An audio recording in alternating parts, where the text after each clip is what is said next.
శ్రీరామనామమే ప్రాణమని నమ్మిన ఓ రామభక్తుడు వినూత్న ఆలోచనతో అయోధ్య మందిరాన్ని రూపొందించాడు. 20,000 నాణ్యాలను ఉపయోగించి 10 అడుగుల పొడవు కలిగిన 8 అడుగుల వెడల్పుతో అత్యద్భుతంగా అయోధ్య రామ మందిరాన్ని తీర్చిదిద్దాడు.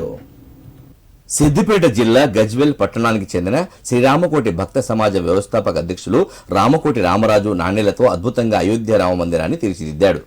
3 రోజులు శ్రమించి భక్తితో రామ మందిరాన్ని చిత్రించి రామకోటి కార్యాలయంలో పూజలు జరిపి ఆవిష్కరించాడు. ఈ సందర్భంగా మాట్లాడిన ఆయన రామమందిర రూపకల్పనలో అన్ని రకాల నాణ్యాలను ఉపయోగించినట్లు తెలిపాడు. గత 20 సంవత్సరాలుగా రామనామమే ప్రాణమని రామనామాన్ని లిఖిస్తున్న మా రామకోటి భక్తులకు ఇది అంకితమన్నాడు. భక్తుల సందర్శనార్థం 2 రోజులు రామకోటి కార్యాలయంలో ఉంచబడుతుందని రామభక్తులు వచ్చి సందర్శించవచ్చని పేర్కొన్నాడు. కాకుండా ఈసారి నాణాలతో చిత్రించాను.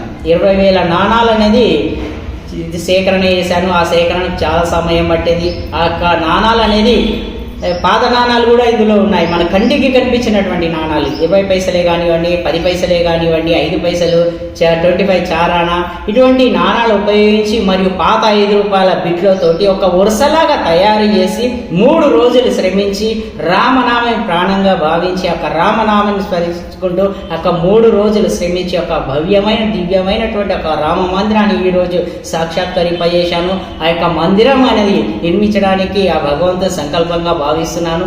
మరెన్నో చిత్రాలను కూడా చిత్రించాలని సంకల్పిస్తున్నాను. కాబట్టి ఆ యొక్క భక్తుల సందర్శనార్థం కూడా ఇది 2 రోజుల పాటు ఈ యొక్క ఆలయ మందిరము ఇక్కడ ఉంచుతున్నాము. భక్తులు వచ్చి తిలకించాలని కోరుకుంటున్నాను.